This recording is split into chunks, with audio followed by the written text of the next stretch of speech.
Chapter 92 నేను శరీరం అనే ఆలోచనను దాటివెళ్ళు. మనం వ్యర్థమైన వాటిని తరుముతూ ఇటూ అటూ పరిగెడుతున్నాము. దానికి అంతం కనిపించడం లేదు. దాన్నుండి బయటపడడం ఎలా? నీకు ఎన్నో మార్గాలు చూపించబడతాయి. కానీ అవి నిన్ను గుండ్రంగా తిప్పి నువ్వున్న చోటికే తీసుకువస్తాయి. ముందు నీ సమస్యలన్నీ నీ మెలకువ స్థితిలోనే ఉంటాయని గ్రహించు. అవి ఎంత బాధాకరమైనవైనా నువ్వు నిద్రలోకి జారుకోగానే అన్నీ మర్చిపోతావు. నువ్వు మెలకువగా ఉన్నప్పుడు అవగాహన కలిగుంటావు. నిద్రపోయినప్పుడు కేవలం జీవించి ఉంటావు. అవగాహన ఇంకా జీవితం రెంటినీ నువ్వు భగవంతుడు అని అనొచ్చు. కానీ నువ్వు రెంటికి అతీతము. నువ్వే అంతా అని, ఇంకా నువ్వు అన్నిటికీ అతీతమని నిన్ను తెలుసుకోనీకుండా ఆపుతున్నది జ్ఞాపకాలతో నిండిన నీ మనసే. నువ్వు దాన్ని నమ్ముతున్నంతవరకు దానికి నీపై శక్తి ఉంటుంది. దానితో కుస్తీ పడకు, కేవలం దాన్ని పట్టించుకోకుండా ఉండు, అంతే. నీ శ్రద్ధను కోల్పోవడంతో అది నెమ్మదిస్తుంది, ఇంకా దాని పనితీరును వెల్లడి చేస్తుంది. ఒక్కసారి నీకు దాని స్వభావం ఇంకా ఉద్దేశ్యం అర్థమవుతే ఇంకా ఊహాత్మక సమస్యలను సృష్టించడానికి నువ్వు దాన్ని అనుమతించవు. అన్ని సమస్యలు ఊహాత్మకమయ్యుండవు, కొన్ని నిజమైనవి కూడా ఉంటాయి కదా. మనసు సృష్టించని సమస్యలు ఏమున్నాయి? పుట్టుక, చావు సమస్యలు కావు. సుఖదుఖాలు వచ్చిపోతుంటాయి. అవి అనుభవించబడతాయి, ఇంకా మర్చిపోబడతాయి. రాగద్వేషాలతో రంగులు అద్దబడిన నీ జ్ఞాపకాలు ఇంకా ఊహలు పొందాలి, తప్పించుకోవాలి అనే సమస్యలను సృష్టిస్తాయి. సత్యము ఇంకా ప్రేమ మనిషి యొక్క నిజమైన స్వభావము. మనసు ఇంకా హృదయం దాన్ని వ్యక్తీకరించే సాధనాలు. మనస్సును ఎలా స్వాధీనపరుచుకోవాలి? ఏం కావాలో తెలియని హృదయాన్ని ఎలా అదుపులోకి తెచ్చుకోవాలి? అవి చీకట్లో పనిచేయలేవు. అవి సరిగా పనిచేయడానికి వాటికి శుద్ధ చైతన్యం యొక్క వెలుగు కావాలి. నియంత్రించాలన్న అన్ని ప్రయత్నాలు వాటిని జ్ఞాపకశక్తి యొక్క ఆదేశాలకు లోబడి ఉంచుతాయి. జ్ఞాపకశక్తి ఒక మంచి సేవకుడు, కానీ ఒక చెడ్డ యజమాని. అది ఆవిష్కరణను నిరోధిస్తుంది. వాస్తవంలో శ్రమకు చోటు లేదు. శరీరంతో గుర్తింపు చెందడం వల్ల వచ్చిన స్వార్థమే ముఖ్య సమస్య. అదే అన్ని ఇతర సమస్యలకు కారణం. స్వార్థం శ్రమతో నిర్మూలించబడదు. కేవలం దాని కారణాలు ఇంకా ప్రభావాల పట్ల స్పష్టమైన దృష్టి కావాలి. శ్రమ విరుద్ధమైన కోరికల మధ్య సంఘర్షణకు సంకేతం. కోరికలను ఎలా ఉంటే అలానే చూడాలి, అప్పుడే అవి కరిగిపోతాయి. మరి ఏం మిగులుంటుంది? ఏది మారదో అది మిగులుంటుంది. అనంతమైన శాంతి, లోతైన నిశ్శబ్దం, వాస్తవం యొక్క దాగున్న అందం మిగులుంటుంది.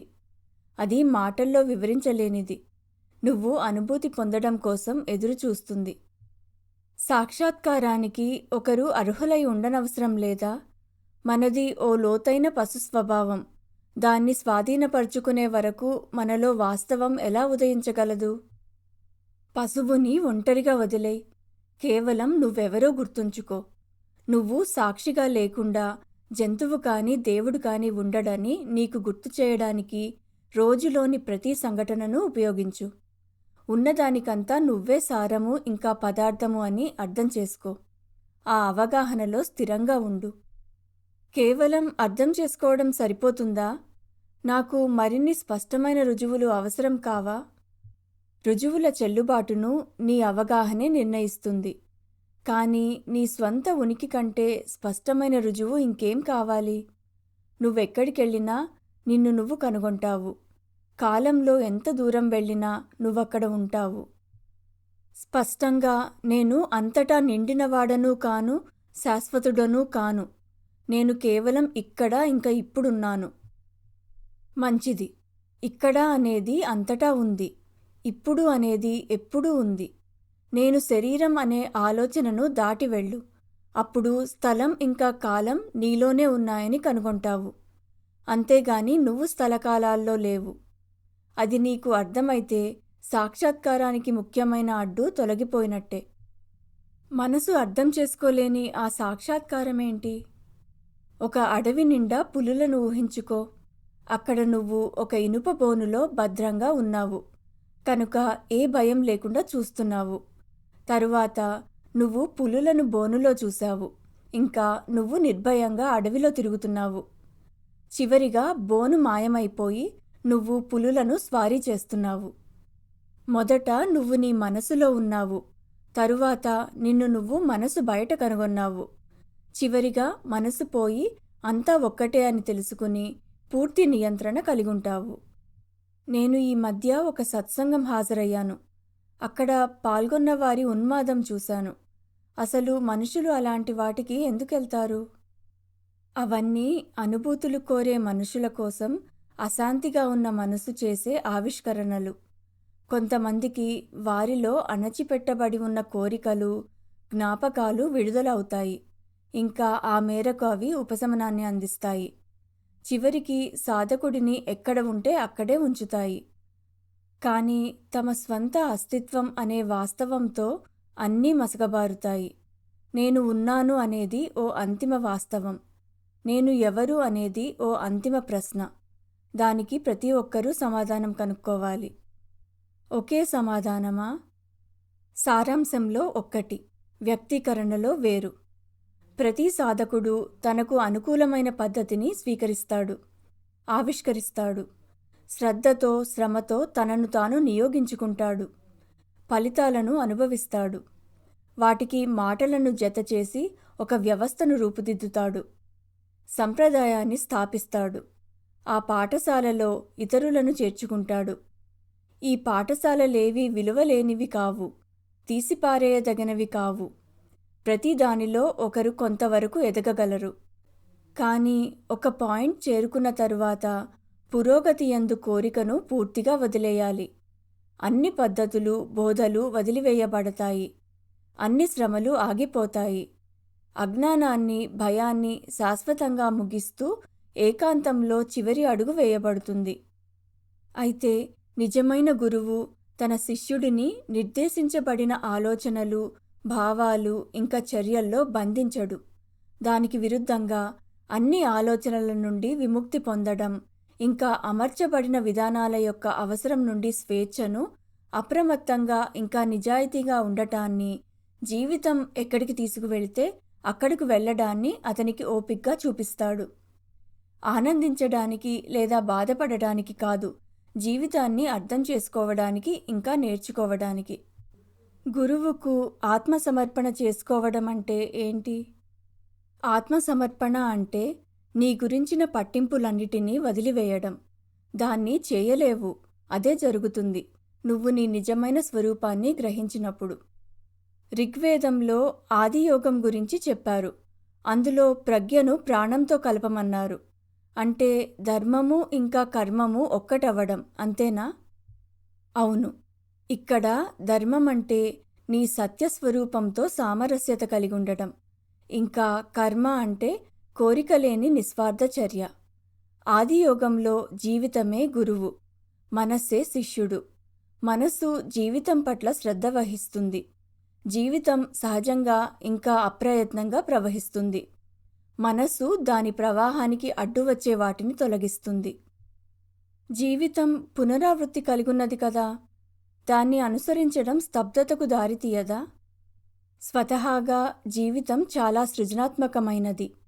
మనస్సు ఉనికి యొక్క అపారమైన కోరికను రక్షిస్తూ, నియంత్రిస్తూ ఉంటుంది. జీవితం ప్రేమించబడి ఇంకా విశ్వసించబడి ఆతృత ఇంకా అభిలాషతో అనుసరించబడకపోతే యోగము గురించిన చర్చలన్నీ వినోదాత్మకంగా మాత్రమే మిగిలిపోతాయి. ఒకసారి నేను బండరాళ్ల మధ్య ప్రవహించే పర్వత ప్రవాహాన్ని గమనించినప్పుడు రాతి పరిమాణాన్ని బట్టి శబ్దం మారింది. కొన్ని చోట్ల కల్లోలం ఎక్కువగా అనిపించింది.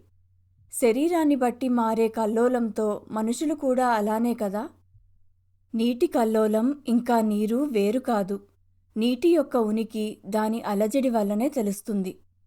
అవగాహన ఎప్పుడూ కదులుతూనే ఉంటుంది. అది మార్పు గలది. మార్పులేనితనం అవగాహనను తుడిచిపెడుతుంది. మనిషికి బాహ్యమైన ఇంకా అంతరంగమైన అనుభూతులను నిరోధిస్తే అతడు ఖాళీగా అయిపోతాడు. స్పృహ ఇంకా స్పృహలేనితనంకు అతీతంగా వెళ్తాడు. చావు పుట్టుక లేని స్థితిలోకి. ఆత్మ ఇంకా పదార్థం అవి రెండా ఒకటా? అది నువ్వు మాట్లాడే పదాలను బట్టి ఉంటుంది. అవి ఒకటి కావచ్చు, రెండు కావచ్చు, లేదా మూడు కావచ్చు. పరిశోధించగా మూడు రెండుగా, రెండు ఒకటిగా మారచ్చు.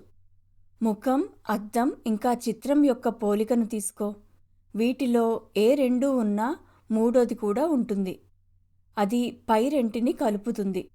నువ్వు ప్రపంచంలో నిమగ్నమై ఉన్నంత వరకు నిన్ను నువ్వు తెలుసుకోలేవు. తెలుసుకోవాలంటే ప్రపంచం నుండి వెనుతిరిగి దృష్టిని నీ లోపలికి మళ్లించాలి. నేను ప్రపంచాన్ని నాశనం చేయలేను. అవసరం లేదు. నువ్వు చూసేది వాస్తవం కాదు అని అర్థం చేసుకో చాలు. పరిశోధించడంతో కనిపించేవి కరిగిపోతాయి. ఇంకా అంతర్లీనంగా ఉన్న వాస్తవికత బయటపడుతుంది. ఇంటి బయటకు రావాలంటే ఇంటిని కాల్చాల్సిన పని లేదు. బయటికి నడిస్తే సరిపోతుంది. స్వేచ్ఛగా వచ్చి వెళ్ళలేనప్పుడే ఇల్లు జైలుగా మారుతుంది. నేను తేలిగ్గా ఇంకా సహజంగా అవగాహన లోపలికి ఇంకా బయటకి వెళ్ళి వస్తుంటాను. అందువల్ల నాకు ప్రపంచం ఒక ఇల్లు, జైలు కాదు. ఇంతకు ప్రపంచం ఉందా లేదా? నువ్వు చూస్తున్నదంతా నువ్వే తప్ప మరొకటి కాదు. దాన్ని ఎలాగన్నా పిలువు, కానీ వాస్తవం మారదు. విధి అనే రీలు నుండి నీ సొంత వెలుగే తెరమీద చిత్రాలను చిత్రిస్తోంది. నువ్వే చూసేవాడివి, వెలుగు ఇంకా తెరమీది చిత్రము.